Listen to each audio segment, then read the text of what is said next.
Hi, welcome to our channel. We're so excited to have you, Florida Barbale family. And today is our much awaited chicken coop video where we're gonna show you the entire build.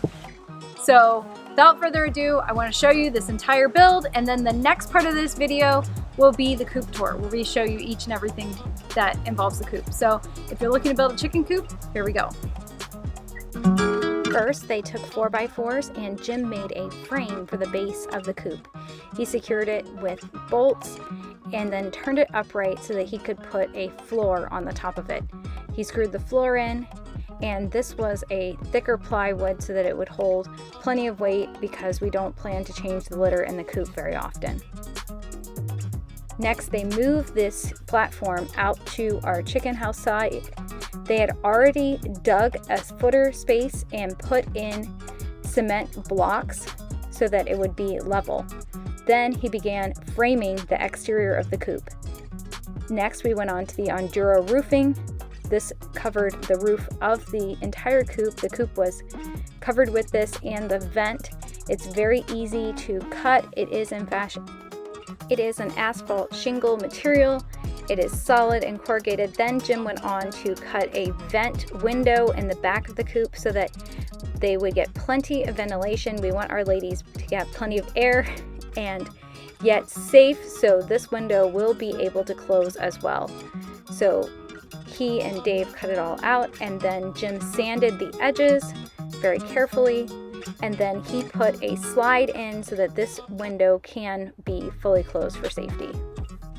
Next, Jim went on to make an opening where the birds can actually get out of the coop. So this will be the opening that adjoins the coop to the run.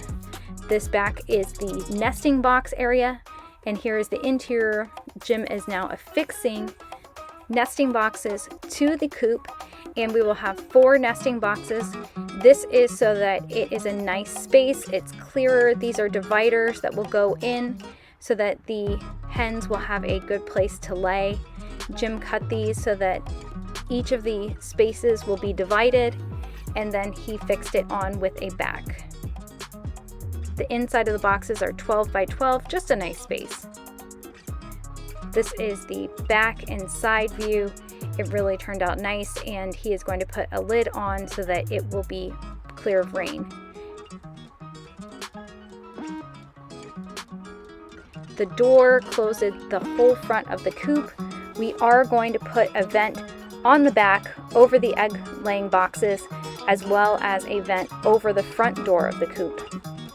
We covered every area of the coop with hardware cloth. This is not only predator proof, but snake proof and bird proof as well, so that it's safe. Then we began digging out the area for the run. We dug this out really carefully because we wanted it to be level, and we also wanted to put a predator skirt around the entire area. So laying down, again, brick foundations for those corners and carefully trimming out any areas that we needed. They framed the entire run. And then we were off to painting. This was a Lowe's color, so they're Valspar paint. It's an outdoor paint, a high quality outdoor semi-gloss paint, and it is called Misty Gray. It does look kind of like a blue color. I chose this color because spiders supposedly don't like it, and I didn't want spiders in my coop. I really don't like spiders. And then we trimmed it in white just so that it has a nice classic look. We wanted the whole coop to look really nice because it is in our yard and you see it all the time. So we went with a red roof, a nice grayish blue coop with white trim. And the white trim will be easy to touch up.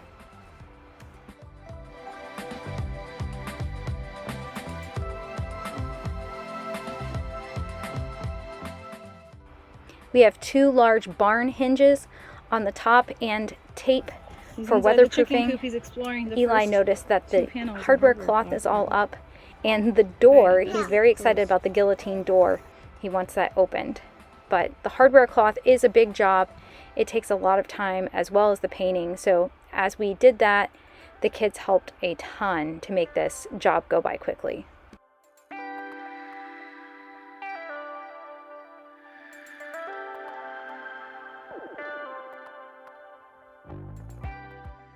We painted much of our trim before we put it on, but there were still touch-up spots on our corners.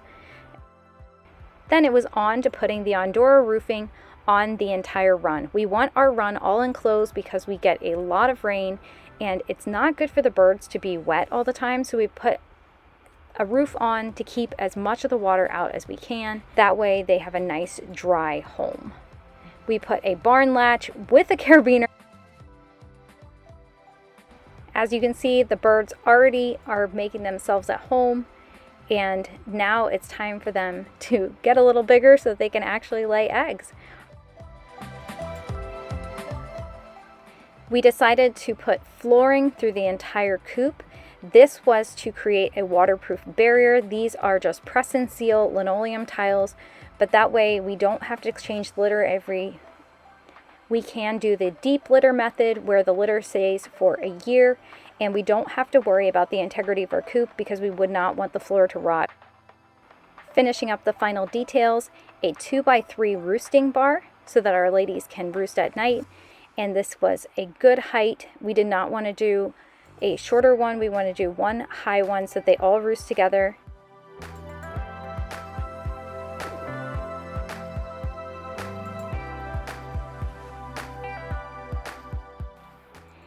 Finally, Jim put a small perch in front of our nesting boxes so that when the birds fly up, they do not break their eggs. They have a nice little place where they can step into the nesting boxes. We are going to close up these nesting boxes since they are not ready to lay yet, but they're ready to go. Finally, Jim put together an auto water system with a huge rain barrel that we have purchased. We will eventually put a gutter system on, but for now we have this water system in place for our birds so that we don't have to worry about carrying water out to them all the time. We want this coop to be very self-sufficient.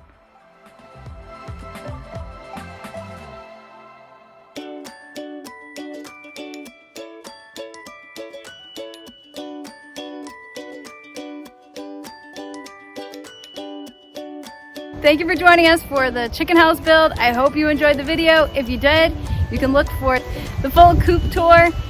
I hope you're wholly happy and healthy. God bless.